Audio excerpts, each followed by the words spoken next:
ಕಾಳಜಿ ರಿಲೀಫ್ ಫಂಡ್ನ ಹೆಸರಿನಲ್ಲಿ ಬ್ಯಾಂಕಿನಲ್ಲಿಟ್ಟಿರುವ 2.59 ಕೋಟಿ ರೂಪಾಯಿ ಹಣ ಕಳೆದ 1 ವರ್ಷದಿಂದ ಬ್ಯಾಂಕ್ನಲ್ಲಿದ್ದು ಕಾನೂನು ಪ್ರಕಾರ ಇದಕ್ಕೆ ಶೇಕಡಾ 33% ಇನ್ಕಮ್ ಟ್ಯಾಕ್ಸ್ ಅಂದ್ರೆ ಸುಮಾರು 82 ಲಕ್ಷ ಸಮಿತಿ ಕಟ್ಟಬೇಕಾಗಿದೆ.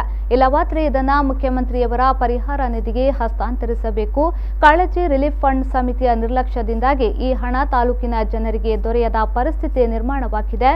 ಇದು ಲೆಕ್ಕ ಕೊಟ್ಟ ಸಮಿತಿಯ ಪ್ರಧಾನ ಕಾರ್ಯದರ್ಶಿ ಧನಂಜಯ ರಾವ್ ಅವರಿಗೆ ತಿಳಿದಿಲ್ಲವೇ ಎಂದು ಮಾಜಿ ಶಾಸಕ ಕೆ ವಸಂತ್ ಬಂಗೇರ ಪ್ರಶ್ನಿಸಿದರು. ಅವರು ಬೆಳ್ತಂಗಡಿ ಗುರುನಾರಾಯಣ ಸ್ವಾಮಿ ಸಭಾಭವನದಲ್ಲಿ ಸುದ್ದಿಗೋಷ್ಠಿ ನಡೆಸಿ ಮಾತನಾಡಿ, ಬ್ಯಾಂಕಿನಲ್ಲಿಟ್ಟ ಹಣದ ಕುರಿತಂತೆ ಆಡಿಟ್ ಆಗಿಲ್ಲ. ಇದರ ಬಗ್ಗೆ ಸಿಂಡಿಕೇಟ್ ಬ್ಯಾಂಕಿನ ಮ್ಯಾನೇಜರ್ನಲ್ಲಿ ಕೇಳಿದಾಗ ಸರಿಯಾದ ಮಾಹಿತಿ ನೀಡುತ್ತಿಲ್ಲ.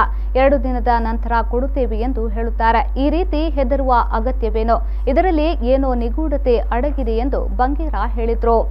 ಧನಂಜಯ ರಾವ್ ಅಂತ ವಕೀಲರು ಸಾರ್ವಜನಿಕವಾಗಿ ತಾಲೂಕಿನ ಜನತೆಯಿಂದ ವಸೂಲು ಮಾಡಿದ ಹಣವನ್ನು ಅದರಲ್ಲಿ ನಮ್ಮ ಶಾಸಕರ ತಪ್ಪಿಲ್ಲ ಅಂತ ಹೇಳುವಂಥ ರೀತಿಯಲ್ಲಿ ಅವರ ಪರವಾಗಿ ವಕಾಲತ್ತು ವಹಿಸಿ ಅವರು ಮಾಡಿದ ತಪ್ಪನ್ನು ಸರಿ ಅಂತ ಹೇಳುವಂಥ ರೀತಿಯಲ್ಲಿ ಸರಿಪಡಿಸಲಿಕ್ಕೆ ಮಾಡಿ ಕಷ್ಟವನ್ನು ಪಟ್ಟಿದ್ದಾರೆ ಅಂತ ಹೇಳಿ ನಾನು ಬೇಸರಪಡ್ತಾರೆ. ಸಾರ್ವಜನಿಕವಾಗಿ ಅವರು ವಕಾಲತ್ತು ಮಾಡುವಂಥದ್ದಲ್ಲ, ಸಾರ್ವಜನಿಕವಾಗಿ ಅವರ ಶಾಸಕರನ್ನು ರಕ್ಷಣೆ ಮಾಡಿ, ಶಾಸಕರ ಪಕ್ಷವನ್ನು ರಕ್ಷಣೆ ಮಾಡಿ, ಆದರೆ ಸಹಜ ಸ್ಥಿತಿಯನ್ನು ಅವರು ಸಾರ್ವಜನಿಕ ಮುಂದೆ ಇರುವಂಥದ್ದವ್ರದಲ್ಲ, ಸತ್ಯ ಸಂಗತಿಯನ್ನು ಸಾರ್ವಜನಿಕವಾಗಿರುವಂಥದ್ದವ್ರದಲ್ಲ. ಅದರಲ್ಲಿ ಮಾನ್ಯ ಧನಂಜಯ ರಾವ್ ಅವರು ಎಡವಿದ್ದಾರೆ ಅಂತೇಳಿ ನನ್ನ ಸಂದರ್ಭ ಬೇಸರ ಪಡ್ತಾ ಇದ್ದಾರೆ. ಕಾಳಜಿ ರಿಲೀಫನ್ನು ಸಮಾನ ಮನಸ್ಕರಿಂದ ನಾವೆಲ್ಲ ಒಟ್ಟು ಸೇರಿ ಮಾಡಿದ್ದೇವೆ ಅಂತ ಹೇಳುವಂಥ ಮಾತನ್ನು ಹೇಳಿದ್ದಾರೆ. ಆ ಕಮಿಟಿ ರಚನೆ ಮಾಡುವಂಥ ಸಂದರ್ಭದಲ್ಲಿ ಹರೀಶ್ ಪೂಂಜರವರು ಅವರೊಟ್ಟಿಗಿದ್ದಾರೆ.